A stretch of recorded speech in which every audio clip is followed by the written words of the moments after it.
Assalamualaikum warahmatullahi wabarakatuh.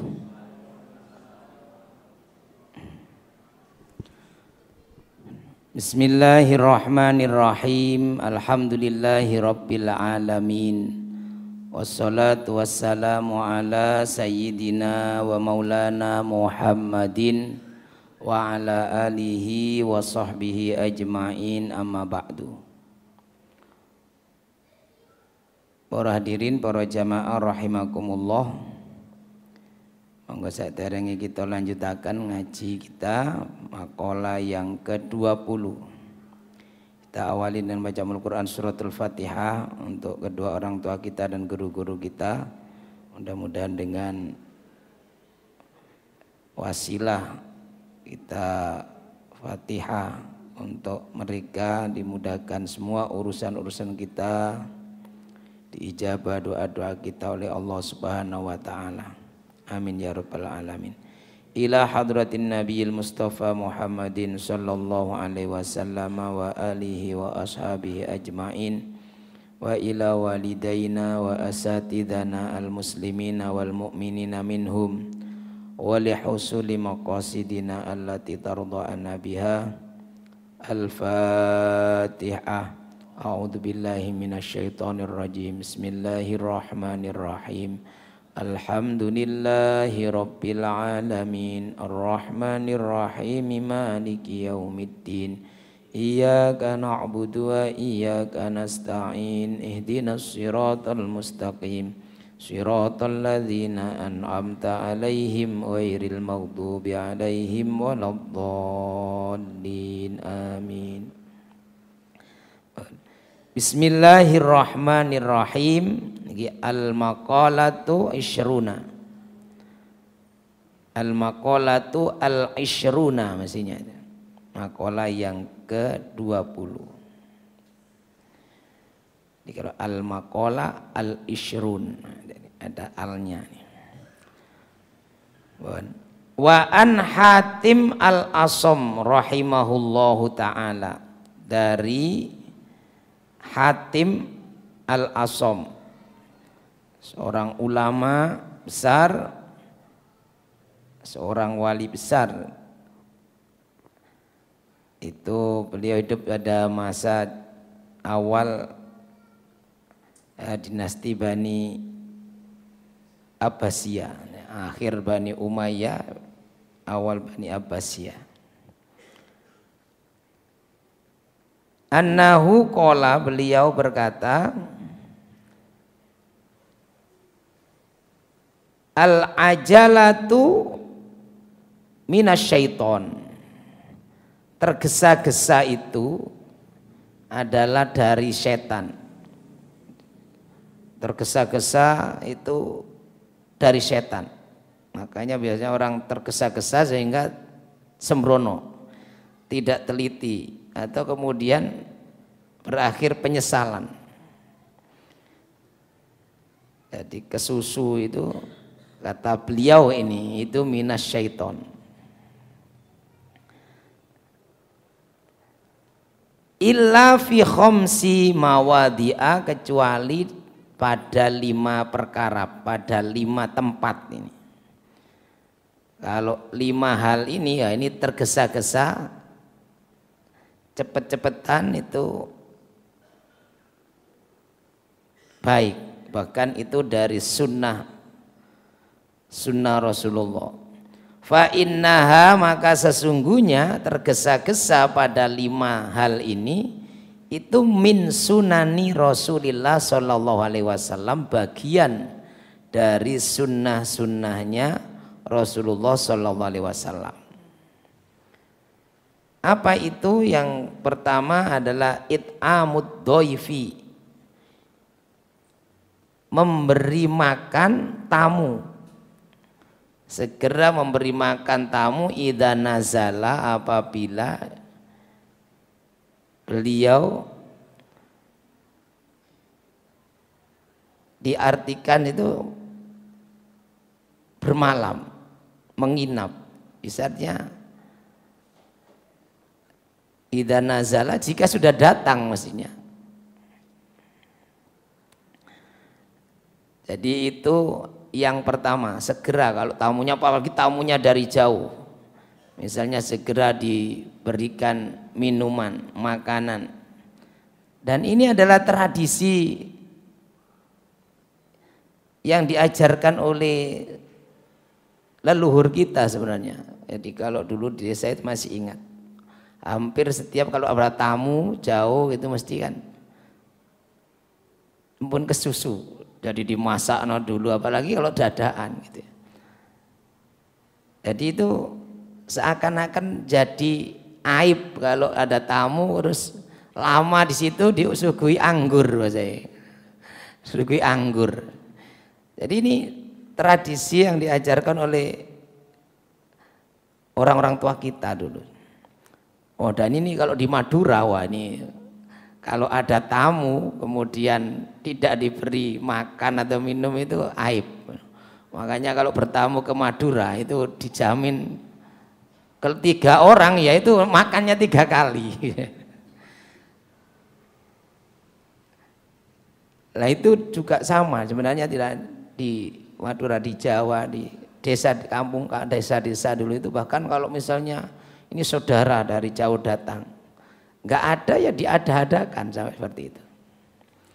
Ternyata itu min sunanil Rasulillah sallallahu alaihi wasallam, bagian dari sunnah Rasulullah. Jadi segera, cepat-cepat. Akhirnya kan kupu kalau ada tamu kok tiba-tiba datang, kejutan. Nah ini. Tapi beda mungkin kalau di kota kan, karena sekedar mampir, segera keburu pekerjaan atau apa ya sesuai kebutuhan gitu. Ini it'amud dhaifi idza nazala, memberikan makan kepada tamu ketika beliau sudah datang, apalagi kalau waktunya lama, apalagi untuk menginap. Kalau sampai tamunya menginap gak ada makanan sama sekali, wah ini tamunya mau cari kan tempun di warung, ini kan sungkan. Nih. Wa tajhizul mayyiti, yang berikutnya adalah segera memberangkatkan orang yang mati. Jadi mengurus jenazah itu segera disegerakan. Jadi mengurus jenazah itu disegerakan. Tidak menjadi seperti tradisi orang di luar agama Islam, kan ada tunggu 3 hari atau 5 hari atau tunggu seminggu, karena ya banyak hal. Jadi sudah dipeti, bahkan sampai kemudian jenazahnya itu sampai membusuk, misalnya di bawahnya disiapkan ini untuk netes sampai misalnya seperti itu. Itu justru yang sunnah itu segera, walaupun ya segera itu tidak ditunda-tunda besok lusa, ya nunggu bagian ngeduk makam sudah siap, jangan ini segera ya kerutuk kayak padahal makamnya sih turun, akhirnya nunggu kan ada digeletakno di situ nunggu yang ngeduk. Ternyata yang ngeduk sendirian misalnya, lama lah ya nunggu siap lah. Tapi maksudnya tidak sampai berhari-hari. Tapi memang ketika Rasulullah, wah ini berbeda. Rasulullah itu dimakamkan itu hari ketiga. Jadi kenapa? Ya karena bingung, sahabat itu belum punya pengalaman bagaimana mengubur seorang Rasul kan. Tidak ada wasiat. Jadi kalau tidak salah dalam sejarah itu Nabi itu dimakamkan pada hari ketiga. Nah, kenapa? Karena hari pertama ini umat Islam sudah dalam kesedihan yang sangat mendalam. Keluarga Nabi apalagi Fatimah itu ya sudah pingsan, bangun sebentar pingsan lagi. Gak ada yang bisa diajak musyawarah. Aisyah ya sudah, ya biasa orang sedih menangis.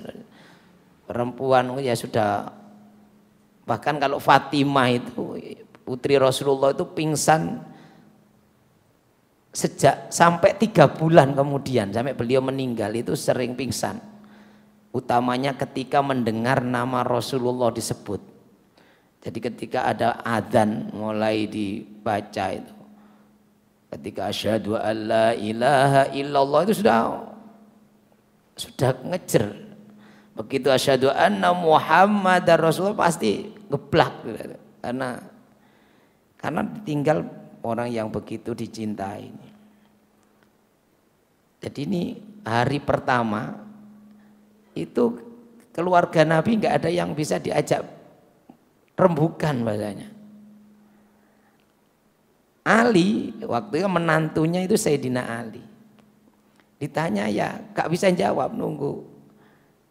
Ya, ada istrinya, ada istri beliau juga ada putrinya yang paling dicintai. Gak bisa diajak ini. Sampai malam kan, pagi sampai sore gak ada apa-apa. Gak ada wasiat. Mau ditanya apa Nabi ada wasiat? Gak ada. Atau mengajarkan kalau nanti memakamkan seorang Rasul bagaimana? Apa sama dengan kebanyakan manusia itu? Atau dimakamkan di mana, ini bingung. Sampai malam lewat, besok pagi belum ada tanda-tanda, maka orang-orang Ansor, para sahabat Ansor ini berinisiatif rapat. Nanti sore kita rapat di Saqifa Bani Sa'idah namanya, di balai desa Bani Sa'idah. Rapat apa? Untuk memilih pemimpin baru. Wah ini. Jadi isu pertama itu karena Madinah itu kehilangan pemimpin, sudah nggak ada pemimpinnya, maka saat itu yang ada ide untuk segera memilih pemimpin pengganti Rasulullah. Nah itu orang-orang Ansor. Di antaranya dihembuskan bahwa pemimpin ya sudah harus dari pribumi. Nah, sekarang harus asli orang Madinah. Karena Muhammad sudah meninggal. Nah itu sudah berita itu tersebar. Nanti orang-orang Ansor ini, pribumi Madinah ini sudah siap rapat di balai desa Bani Sa'idah. Orang-orang muhajirin pendatang gak diundang. Jadi memang tidak diundang. Nah ternyata sebelum pelaksanaan itu Abu Bakar, sahabat Abu Bakar ada yang beritahu orang-orang Ansor, sahabat-sahabat Ansor akan rapat. Karena Madinah kehilangan pemimpin ini goyang, sudah sedih dalam kesedihan yang mendalam dan harus segera dikendalikan situasinya. Akhirnya singkat cerita Abu Bakar mengajak Umar bin Khattab, mengajak beberapa tokoh-tokoh muhajirin, orang-orang yang hijrah ya, dari Quraisy itu datang. Ketika pertemuan itu datang. Nah, ketika rapat selesai itu, rapat berlangsung ini Abu Bakar, Umar di situ. Nah, orang melihat Abu Bakar ini ya sama dengan melihat Rasulullah, masih terbayang Rasulullah. Sehingga Abu Bakar ketika memberi sambutan, di antara sambutannya Abu Bakar itu al-a'immatu min Quraisy itu. Pemimpin harus dari Quraisy. Walaupun ini menyulut sebenarnya fanatisme kesukuan lagi. Tapi karena yang menyampaikan ini kalibernya Abu Bakar, harismatik, ya ini relatif bisa reda. Dan redanya karena Abu Bakar tidak ambisi jadi pemimpin. Jadi Abu Bakar di antara menyampaikan Madinah menjadi seperti ini, munawwaroh ini, berkembang pesat karena kedatangan Rasulullah dari Quraisy. Bahwa Madinah sudah menjadi, orang-orang Madinah jadi dimuliakan oleh Allah karena Rasulullah Quraisy. Maka al-a'immatu min Quraisy, Maka orang Quraisy yang jadi pemimpin, beliau mengatakan nahnul khulafa wa antumul wuzara. Nanti kalian jadi menteri-menterinya. Nah, itulah. Dan Abu Bakar menunjuk saat itu Abu Umar dan Abu Ubaidah bin Jarrah. Dan silakan dipilih antara dua orang ini yang diajak Abu Bakar itu Umar bin Khattab dan Abu Bakar bin Jarrah dan beberapa sahabat dari Mekah itu, Muhajirin. Lah Umar disebut, Umar berdiri. Umar berdiri langsung menjabat tangannya Abu Bakar dan beliau mengumumkan, engkau adalah khalifatur Rasulillah, pemimpin pengganti Rasulullah. Saat itu semua setuju, semua setuju dan semua berbaiat menjabat tangan Abu Bakar sebagai pemimpin khalifah pengganti Rasulullah. Baru saat itu, ini kan berarti sudah malam kedua.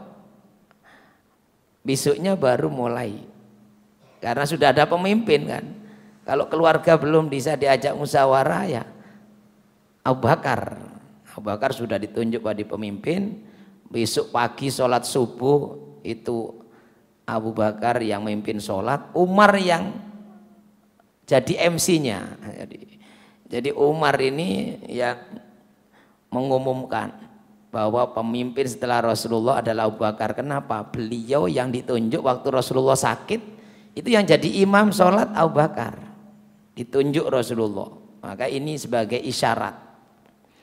Yang kedua, Abu Bakar adalah satu-satunya orang yang mendampingi Rasulullah ketika hijrah. Yang namanya diabadikan di dalam Quran. Saniyasnaini fil ghor. Dua orang yang berada di gua Thur, yaitu ini Rasulullah dan Abu Bakar. Nah, itu kemudian semua menerima. Nah, mulai bagaimana Rasulullah dimakamkan. Nah, ini diingat-ingat Abu Bakar. Beliau kemudian mengingat bahwa tidak ada seorang nabi yang meninggal, maka di tempat itulah beliau dimakamkan. Nah, maka kemudian ya Nabi wafatnya di kamarnya Sayyidah Aisyah, ya sudah dimakamkan di situ. Nah, itu. Jadi ini, maka ini kemudian juga diikuti para wali-wali dulu kan. Di mana beliau tinggal bepergian meninggal ya di situ. Makanya kenapa ini kok ada makam wali. Misalnya Sunan Gunung Jati itu kan di Jawa Barat, di Cirebon. Beliau dulunya di Banten, pendiri kerajaan Banten. Kemudian tinggal di Cirebon. Tapi kok keturunannya ada yang di Bangil. Sayyidah Khadijah Bangil ini ada apa? Ada makam. Ini ada Sayyidah Khadijah namanya. Itu ternyata juga putrinya Sunan Gunung Jati. Kemudian Pasuruan itu juga ada. Said Sulaiman itu yang nah ini ternyata beliau itu bepergian. Putranya itu mondok di Pasuruan.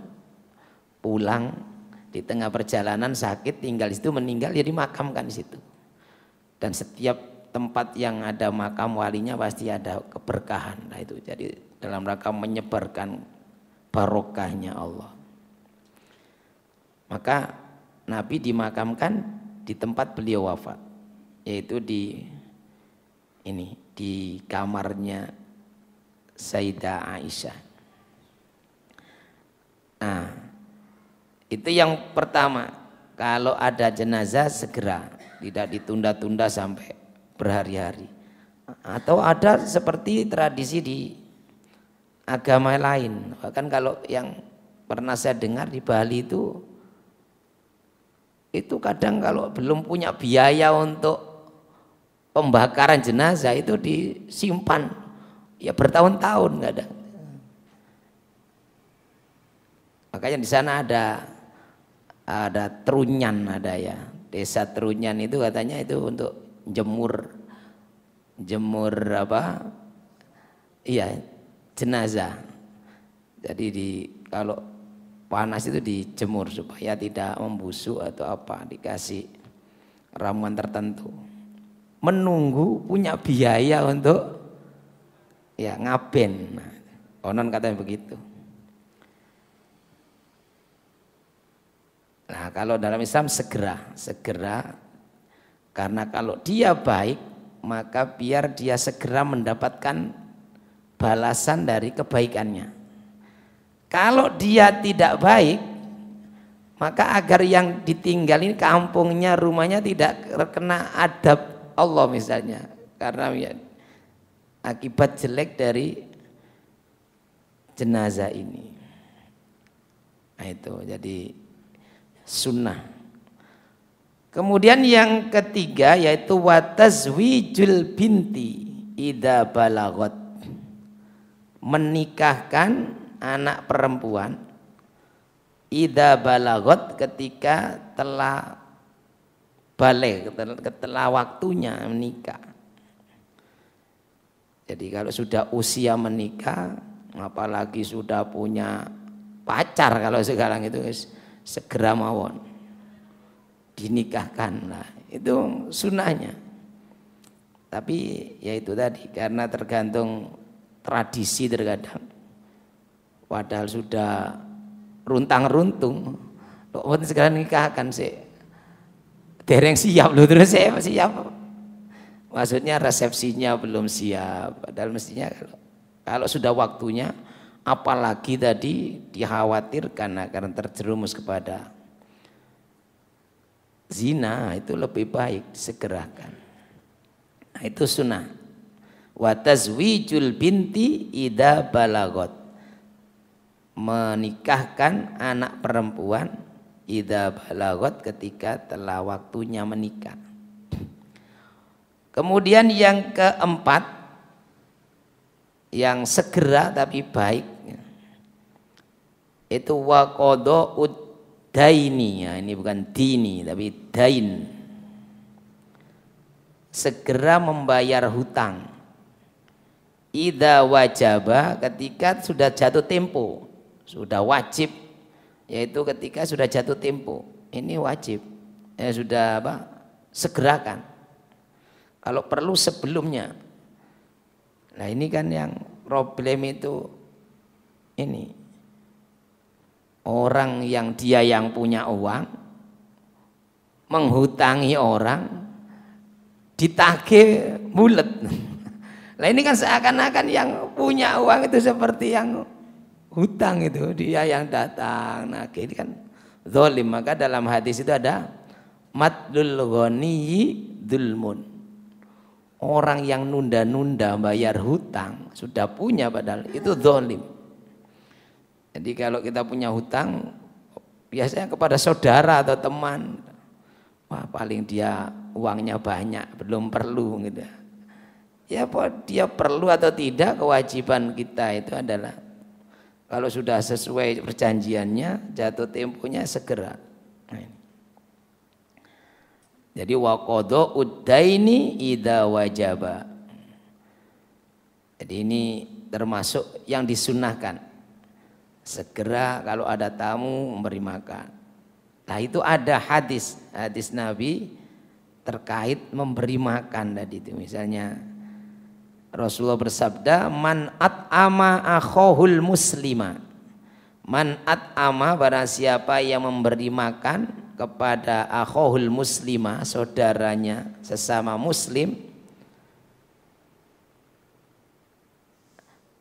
harramahullahu. Man at'ama akhahul muslima syahwatahu, yang diinginkannya. Siapa yang memberi makan kepada saudaranya yang sangat menginginkan makan karena sudah lapar habis bepergian jauh. Ini pas ini memberikan minum. Kalau dalam hadis yang lain, dan memberikan minum, maka balasannya adalah harramahullahu ta'ala 'alan nar. Allah mengharamkan baginya masuk neraka. Loh. Jadi banyak hal-hal yang kelihatannya itu hubungan sosial, tapi ternyata itu adalah amal akhirah. Nah, ini. Bahkan dalam hadis lain, man at'ama akhahu minal khubzi, barang siapa yang memberi makan saudaranya berupa roti, karena orang Arab dulu sampai sekarang makannya ya roti, hatta yusbi'ahu, sampai dia kenyang, wasakohu minal ma'i, dan dia memberinya minum, tidak hanya makan, kasih makan keseret, ya minum juga, satu paket. Hatta yurwiyahu, sampai ya hilang dahaganya, hausnya, sampai dia senang. Ba'udha minan nar sab'a khonadiko, maka dia dijauhkan dari neraka itu 7 khondak. Kullu khondakin masiratu sab'imi'ati amin. Setiap khondak itu jaraknya adalah sab'imi'ati amin, 700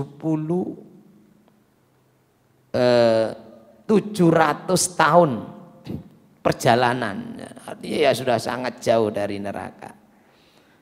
Jadi siapa yang memberi makan saudaranya yang intinya ya sangat membutuhkan, kan orang bepergian jauh, tamu dari jauh, sudah kehausan, kecapean, kemudian diberikan makan minum, maka dijauhkan dia dari neraka sejauh-jauhnya tadi.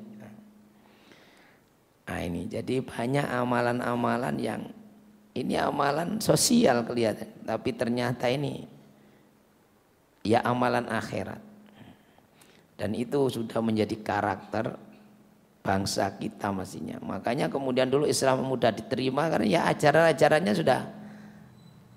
sudah sama dengan tradisi yang diajarkan oleh karakter bangsa Indonesia.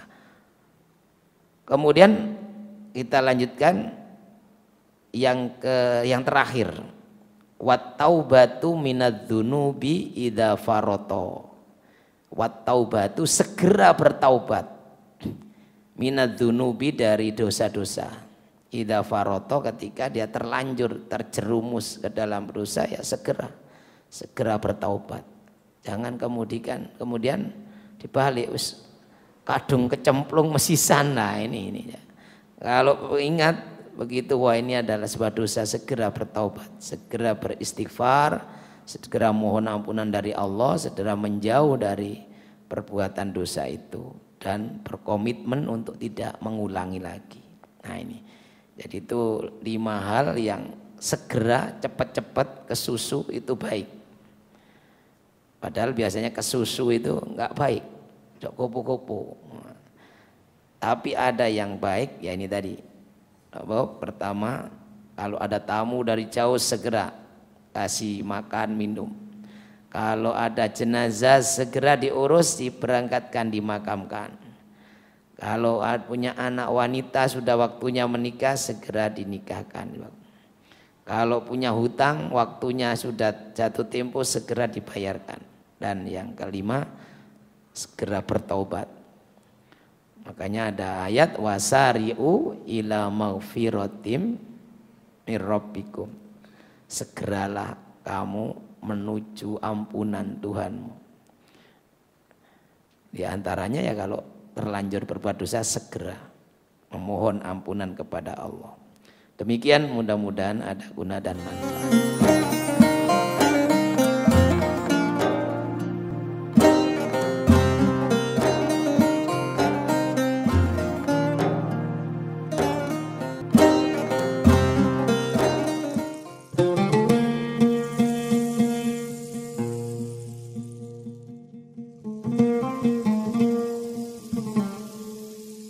Thank you.